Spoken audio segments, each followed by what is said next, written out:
Hi friends, డాగ్స్ని లేదా మీ పెట్స్ని యూట్యూబ్లో అమ్మాలంటే మా ఛానల్ వాట్సాప్ నెంబర్కి వీడియో పంపించండి. అలాగే మన ఛానల్ని ఇంతవరకు సబ్స్క్రైబ్ చేయకపోతే సబ్స్క్రైబ్ చేసుకోండి. Hi friends, welcome to our channel. ఈరోజు మీకోసం షిజ్జు పప్పి అనేది అమ్మకానికైతే తీసుకురావటం జరిగింది. ఓన్లీ వన్ ఫీమేల్ పప్పి అమ్మకానికైతే ఉంది.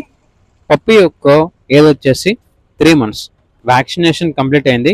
ట్రాన్స్పోర్టేషన్ అవైలబుల్ లేదు. డైరెక్ట్గా ఆ పప్పి ఉన్న లొకేషన్ వెళ్ళి పప్పిని లైవ్గా చూసి మీకు నచ్చితేనే తీసుకోండి అని అయితే చెప్పడం అయితే జరిగింది. పప్పి యొక్క ఓనర్ నేమ్ వచ్చేసి అజయ్. ఇక పప్పి ఉన్న లొకేషన్ వచ్చేసి ఒంగోలు, ప్రకాశం డిస్టిక్, ఆంధ్రప్రదేశ్. ఇక పప్పి యొక్క ప్రైజ్ అనేది 9K అనగా 9,000. ప్రైజ్లో 1000 రూపాయల వరకు డిస్కౌంట్ ఇస్తారు. ఇక పప్పి కావాలన్న వారు ఈ వీడియో కింద టైటిల్లో ఓనర్ నెంబర్ అనేది డిస్ప్లే చేయడం జరిగింది. ఓనర్కి కాల్ చేయండి. అలాగే ఛానల్ని ఇంతవరకు సబ్స్క్రైబ్ చేయకపోతే సబ్స్క్రైబ్ చేసుకోండి. Thank you, by by.